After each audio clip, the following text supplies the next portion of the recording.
Welcome to the Open to Hope Show. I'm your host, Dr. Gloria Horsley, with my daughter and co-host, Dr. Heidi Horsley. Well, Heidi, we have got such an inspirational guest today. I am very, very excited about her. And our topic is going to be grief and repairing your rainbows. And we're going to have somebody come on who's done a lot of rainbow repairing. So Heidi, you want to introduce our guest? I would love to, Mom. I was just saying before the show, this woman, our guest today, is absolutely remarkable. And you'll find out why in a minute. Her name is Lynda Fishman. And Lynda is the author of Repairing Rainbows. When she was just 13 years old, her mother and both of her sisters were killed in a plane crash. So that's two sisters and a mom that all died, Mom, at the exact same time. Wow.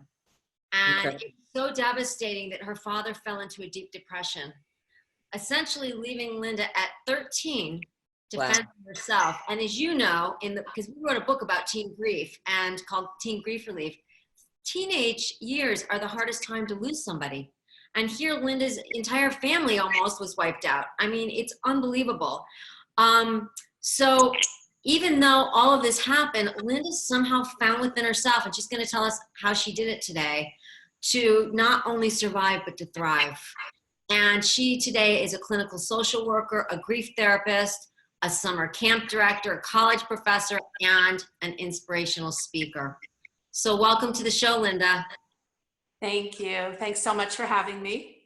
Hi, Lynda. I was touched right just now because when I read your story, I take little notes and things, and I wrote down, I can't imagine the level of loss. I cannot even begin to imagine that level. And I noticed you wiped a little tear from your eye when you heard your story. And what I think it's important for people to see that you did wipe a tear from your eye, because we never lose touch with them.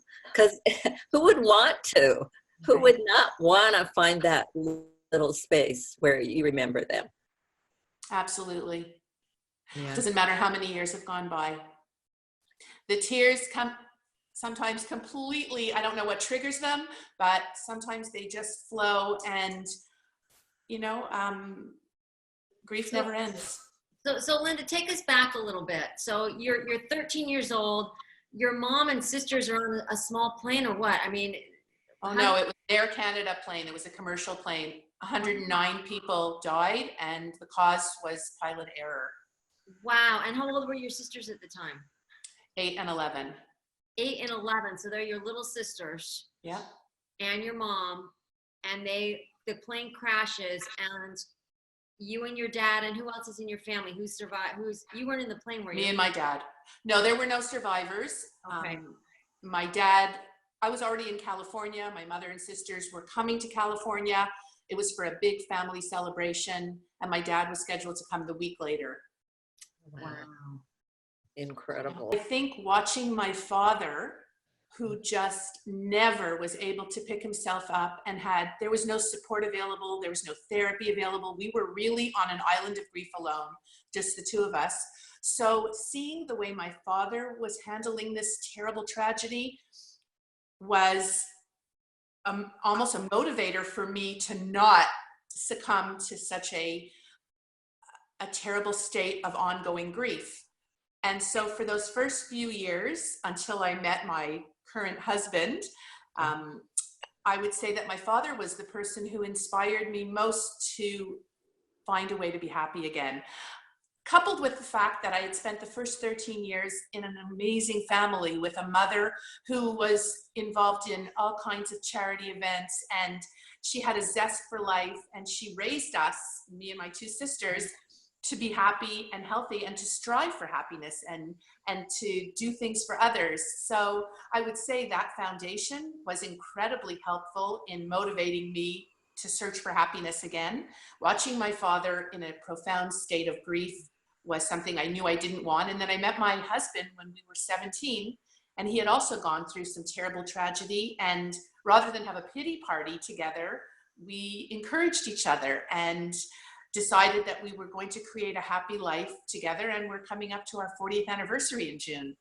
Wow. So I would say that would be the answer to that question. I knew that I had to take all of these life lessons that I had learned from 13 until the time when I was going to be starting university and use them in a meaningful way. And social work seemed like the most logical thing to do.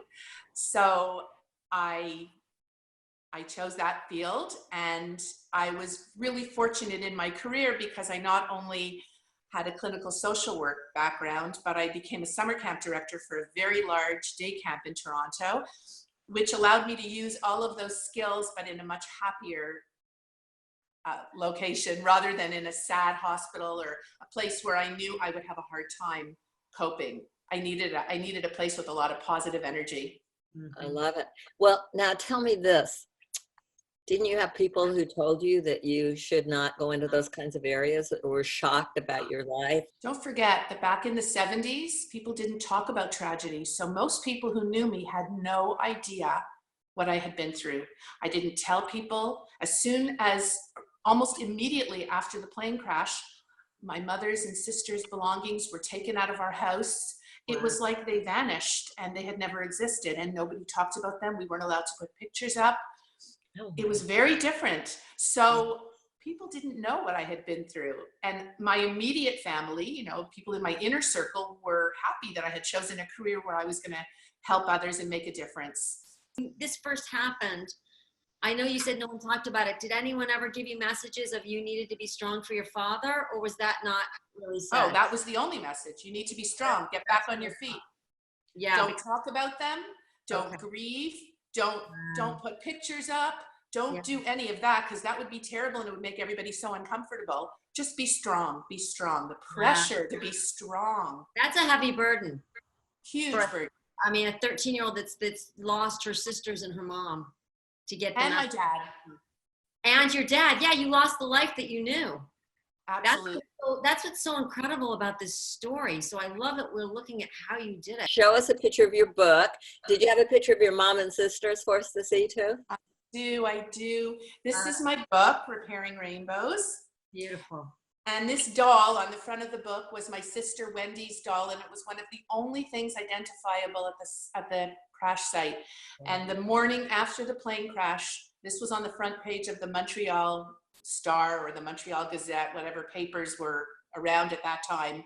So you can only imagine when we opened the front door and this doll was on the front of the newspaper. We were everyone was already so devastated. So I thought it was really appropriate to use on the cover. Right. Love that. And this is my mother. She was 39 years old at the time. Her name was Rita. Hi, Rita. Lovely. Love it. I love that you're showing her. And these are my sisters. This is Carla. She was 11. And this one's Wendy. She was 8. Beautiful. Wow. Incredible. So those are pictures that you now have up and you now have in your house. I do. On display. I love it. Finally. Yeah. That's going to be another thing for everyone to watch this show. It's never too late. Yeah, absolutely. Never too late. Well, let's talk about some of the things I know you've got in your book. And I want to talk about the 8 happiness choices, because I think it's so key to, I think those are the pivotal things that you've chosen, right? They are. One of the things that I did, which I now realize was my distraction and my way of avoiding doing the grief work, was to keep busy. Keeping busy was my life jacket. I still think that it's important to keep busy and to have a reason to get out of bed every day. But I also think you have to find a way to balance your busyness with allowing some time to do the grief work that is so important to do. And instead, I just kept extremely busy and distracted, because that was the only way I knew how to get through every single day. Any idle time became dangerous for me, because that was when I started to go into a dark place and I didn't know how to be in that dark place. There was no therapy available. There was no support available. And like I said earlier, nobody wanted to talk to me about my mother and sisters. So getting into a dark place all by myself was terrifying. So I kept extremely busy with volunteer work and everything I possibly could do so that I wouldn't have to do the tough work. Well, that's why you've accomplished so much. That's true. Right? Because I'm going on and on about your accomplishments. So it was out of the need to keep busy, like you said, and not And just imagining a 13-year-old going into a dark place without support, like you said, you knew enough to know you didn't want to do that. So one of your things was choosing to help others, which you did. And I love your one, choosing to be surrounded by positive, optimistic, happy people. Talk about the importance of that. Well, I really do believe that misery loves company. And I know there are a lot of people who've gone through terrible tragedies and they are so dark and down and in that place of grief, which was where my father was. And they seem to be stuck there, which was exactly what my father was doing. And I can't be around people who have who see no light at the end of the tunnel, who refuse to find solutions for anything, who refuse to ever be positive. And I do believe that those people try to pull other people down with them. And while my heart breaks for people who are in such a bad place, I can't spend time around them unless it's in a therapeutic type of way. I was going to say, unless it's helping others, because you do go with them. And I see that at Compassionate Friends, the groups that are there. People, I will go after all these years to help people that are there. So, and people sometimes are pretty early in their grief that will come and will, set up the chairs or bring a cookie, or, I think the thing is, are you moving out and helping, or are, but there's a time when you do have to just be there for yourself. Well, let's talk about gratitude, because that's a big one. Heidi and I always talk about. That's a brain changer, right, Heidi? Absolutely. Yes, because, whatever you focus on grows, as Lynda knows. So if you focus on all the what you don't have, which Lynda lost so much, it feels like devastating. So I love that you were, looking at gratitude, and early on, what did that look like? It must've been hard to kind of figure out what you were grateful for. It was really hard, and yet I have incredibly vivid memories of doing gratitude exercises completely within my own head, because we weren't allowed to talk about any of this. But I remember thinking about all the people who lived on my street. We lived on a small street in the suburbs of Montreal. And I remember going from house to house and trying to find something that had happened to them as well, so that I could feel grateful that, yes, I had a tragedy, but so did everyone else. Like, I searched for reasons to be grateful. It was tough, believe me, but I also used to volunteer at a hospital with children who were hooked up to IVs, and they were bald and they were so sick. And here I was, 13, 14, 15 years old, going there multiple times a week to volunteer, because I felt lucky that I was healthy, and that really helped me get through those years. I love that you did this as a kid. And the research shows you did exactly what the research is showing. And the research is showing that when we get into bad spaces, we need to compare ourselves to people that have it worse. And that's what you did. And I know that sounds strange and it sounds like callous, but that's what has to happen. Because what happens if you compare yourself to somebody that's never had any adversity, it makes you feel and me feel and all of us feel worse. Right. I love that you did that. You compared downward. That's what they call it, comparing downward. Right. And, I intuitively knew that I needed to do that. It was amazing. I must say, thank God for Rita, your mother, doing all her volunteer work, because you knew how to do it. Yeah. And you saw that. And people don't realize that you don't have to wait to be selected. You can go to a hospital, you can go to a shelter, you can go there and say, I'm here, can I help? And they will give you a job. You don't have to wait. They're looking for people. Yeah, they have volunteer departments at hospitals.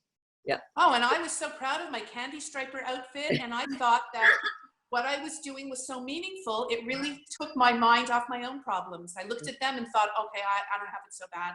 Also, I'm thinking, Lynda, one of the pluses, this is one of the things that happens to us after great adversity and loss, is that we are not afraid to be around people that have had great adversity and loss.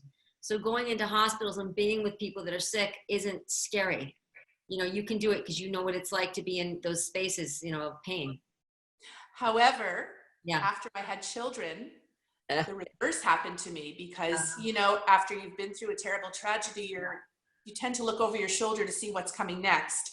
And I was terrified of any adversity, and I was terrified of what was going to come next and take away my happiness. So it took me a long time to work through the fact that I can be helpful to people who are going through a tough time without taking it so personally and worrying that I'm next. I love that.